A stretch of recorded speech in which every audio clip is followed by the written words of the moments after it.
Automatic license plate readers have caused concerns of privacy for months in the Tennessee Valley. You may not notice them all the time, but these small cameras can be found across the country and here in Huntsville. One group continues to push for more transparency on the use. In Big Spring Park Sunday afternoon, a small crowd gathering, also walking together looking up at these cameras. This is a flock camera. It's one of the many different variations of an automatic license plate reader, which track, you guessed it, license plates. This group, including Will Freeman, who created the dflock.me website, met to talk about their concerns. Before, you'd see license plate readers maybe like on a major highway every 20 miles or so. And they were mostly trying to see if a car was here at a certain time. But then you have places like Huntsville and other cities where there are really high density of these things at almost every major intersection. And that doesn't just tell you hey, someone was in the city. That tells you somebody was here and then here and then here. And then it's almost like having a GPS tracker on your car. This tech isn't new, and it's been a tool law enforcement have used in the past. Kurt Warshek, director of the North Alabama Multi-Agency Crime Center, spoke on the asset earlier this year. I think that's a huge thing for the citizens to know that it truly is impactful. But in the same light, I think it's just as important for them to know that it's not tracking people. The system doesn't even have the capacity to track people. So it really is to our benefit to continue to deploy these kinds of systems to help us reduce crime in the city. However, those concerns Freeman mentioned earlier still remain. He says more transparency would help. Transparency is one step in the right direction. Another one would be regulation. These things are largely unregulated. Huntsville is not a particularly dangerous place. Yeah, I know there's crime. There's crime everywhere. It can be worse in some areas than others, but cameras are kind of a poor solution to that. They don't protect from anything. They do provide evidence after the fact, but yeah, it's a really high potential for abuse. One relatively new city to see flock cameras is Madison. Their city council approved more than $86,000 to have the license plate readers back in March. The year 2025 is ending on a historic note. AAA estimates a record-setting 122.4 million Americans will travel at least 50 miles from home. You've got this 2-week period when people are coming and going during different times. AAA says nearly 110 million will drive, just over 8 million will fly, and close to 5 million will take other forms of travel like buses or trains. For those getting behind the wheel this holiday season, a basic rule of thumb: the sooner you leave, the better. Early mornings are the best. Those are the times that you're going to have the lighter traffic. Also, you don't have the buildup and more opportunities for there to be crashes or construction later in the day. If you're heading to the airport, be proactive before pulling up to the front doors. Do everything you can before you get to the airport. Reserve that parking. Check into that flight. Prepay for checked baggage. It's really going to save you time and heartache when you get there. And as for those procrastinators who may still be looking for a last-minute bargain on a plane ticket, there's always weird things going on with airfare, so you can probably find a cheap deal to fly. But is there value in that flight? Is the layover 3 times longer than it normally would be? Is it going to take you 3 times longer to get to your destination? I'm John Lawrence reporting.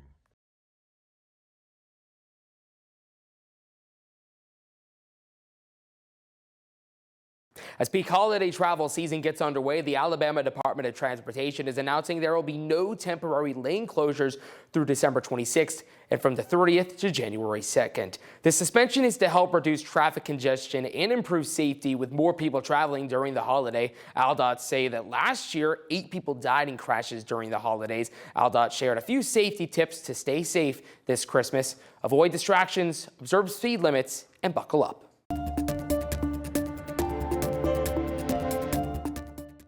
The state of Tennessee is taking on one of the most popular online gaming platforms in the world to court. State attorneys are accusing Roblox of putting profits above child safety. Aaron Cantrell spoke to parents on both sides of the issue.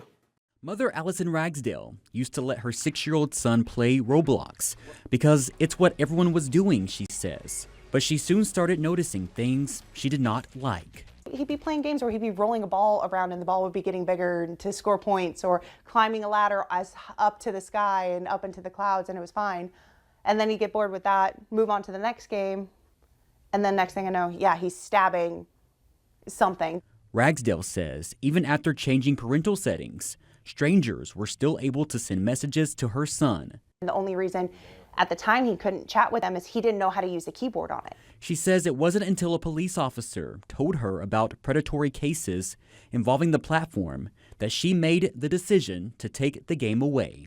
And he had the biggest fit in the world because it was also really addictive, because no matter what kind of game he wanted to play, it was on there. So it really draws to the children. So when Ragsdale learned the state of Tennessee is suing Roblox, alleging the company lured children into an environment it knew was dangerous while promising parents it was safe, in violation of the Tennessee Consumer Protection Act, she says it was comforting. Joel Silman plays Roblox with his daughter and says the platform can offer creative and developmental opportunities, but believes stronger protections are needed. And transparency is clearly important. Two, the protection of children is clearly important. And I think it's okay to bring those two worlds together. Roblox says it has safeguards in place to keep children safe. Ragsdale disagrees and says until those protections improve, her son will not be playing. Is it safe to say until Roblox enhances the safety features, your son will not play this? Absolutely not. No. And no child that enters my home will ever play it, even if they play it at home. Aaron Cantrell, News Channel 5. Roblox's chief safety officer told local media that the lawsuit fundamentally misrepresents Roblox and how it works. He said Roblox is built with safety at its core, and it works closely with law enforcement to support investigations and help hold bad actors accountable. 1 week after the worst terror attack in Australian history, Bondi's Jewish community led the nation in a moment of silence at a mass memorial at Bondi Beach. Here, 2 gunmen opened fire on a celebration for the first night of Hanukkah, killing 15 and wounding over 40, including 14-year-old Chaya Dodon. And thank you all so much for coming. We're obviously mourning, but we're getting stronger as a nation, and we're growing, and sometimes growing hurts, but we're growing, and life is going to move on, and why not make the best of it? The 8th night of Hanukkah should also have been a celebration. Instead, it concluded a week of heartbreak and mourning. We're among the very first on scene. Rabbi Mendy Litzman, a first responder to the attack, was on stage to light the first candle of the Hanukkah menorah. When I arrived, there was just bodies everywhere.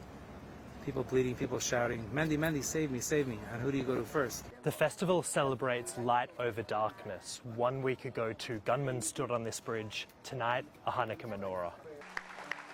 On Sunday, the 8th candle lit by the father of the youngest victim, 10-year-old Matilda. Hanukkah's message of light over darkness, giving Australia the chance to heal. Angus Watson, Sydney. Friends, present here this evening are also many...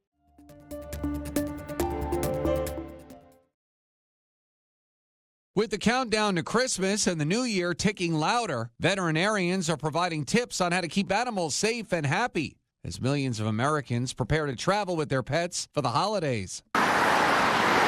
When it comes to hitting the open road, make sure to have water and emergency food on hand. It's also important to give your pet some time to stretch their legs. Make a plan to stop every few hours. If you need to go to the bathroom, it's likely that your pet has to go to the bathroom as well. And even though you might want to be close to your pets on the trip, it's safer for them and anyone else in the vehicle to ensure they're properly secured. Dogs and cats should always be in a carrier. Now, I used to have 2 Great Danes. I know Great Danes don't fit in a carrier, but they have options as well. They do have harnesses and seat belts. For cats who might need more coaxing to get into their carriers, I would get that carrier out now, and that way your cat can get used to the carrier. Put some treats in there. Don't close the door. Meanwhile, a proper carrier is also recommended for those taking off by plane. If your pet is highly anxious, experts advise talking to their vet ahead of time about medications. This, as many vets also caution against stowing pets in cargo if possible. But regardless of your mode of transportation, if you're headed to a crowded destination, it's important to ease your pet into stressful situations. Some dogs and cats get really anxious if they see something that they don't recognize. So again, take it really slowly. Ted Lindner, Fox News.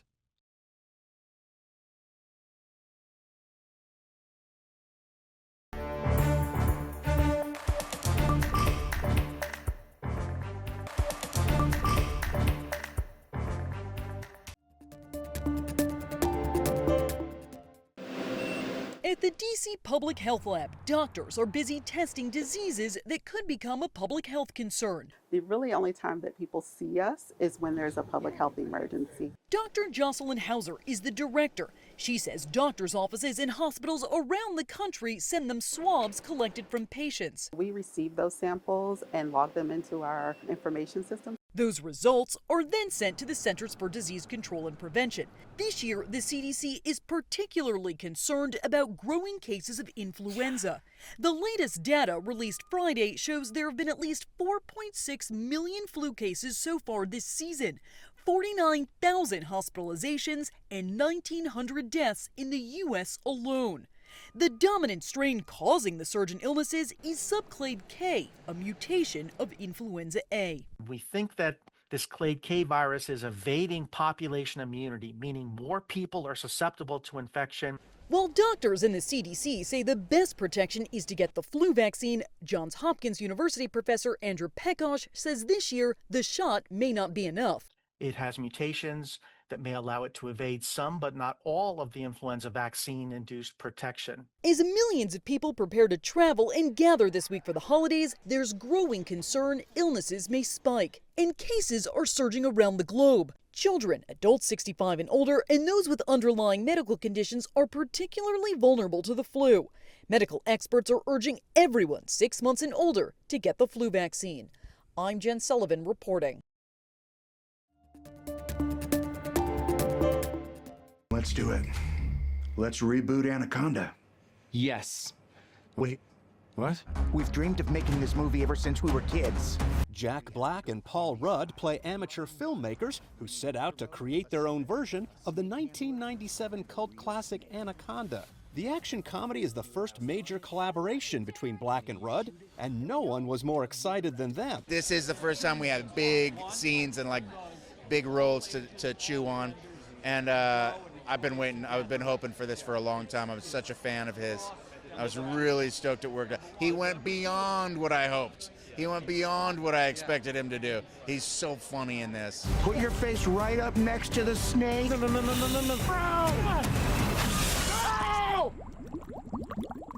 Maybe it'll be okay. Cutting. I mean, it's a dream come true. Truly, I think that he's one of my favorite actors. I've been a fan of his for decades. We've worked together a few times in the past, but never quite like this. And so I was so excited to get the opportunity to, spend time with him and work with him. He's dead. Oh, no. What are we going to do? What if we use Doug as bait to get back to the boat? That's a really smart idea. Doug would have wanted this. I'm not sure he would have wanted this. Oh my God. These guys were so difficult to get to act because you call cut and Jack grabs the set microphone and is starting to sing and then it becomes karaoke and Paul joins in and it's like controlled chaos. So I'm surprised anything is on screen, He's right behind you! What the hell is all about that? It's a long story! In Hollywood, I'm Douglas Hyde. Do you think we're a good team? Of course. Zootopia 2 fell from 1st to 5th place, taking in $14.5 million. He's the key to unlocking my curse! What are we laughing about? The SpongeBob movie, Search for SquarePants, opened in 4th place with $16 million. You're a lifesaver. I don't know what I'd do without you. Billy. The Housemaid, starring Sydney Sweeney and Amanda Seyfried, made $19 million to start out in 3rd place. David, you have stolen the hearts of my people! The animated biblical adventure David debuted in 2nd place, grossing $20 million. If there's something you can do, then you must do it.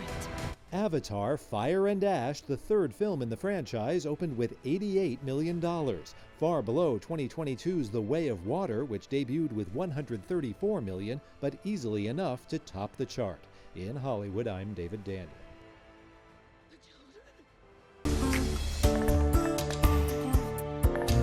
Over at the Mars Music Hall at the Von Braun Center in Huntsville earlier tonight, a concert just in time for Christmas with a charity factor to go along. This was the scene in the venue before the crowd filled the seats for A Fly Christmas, the event featuring artists from the region, including Dia, Jazz McKenzie, Lamont Landers, and Leon Jordan. But it's not all about the performance. The event also calling for donations going toward community members in need. One performer, Adidas, spoke to us about what it means to be part of this event while giving back this holiday season.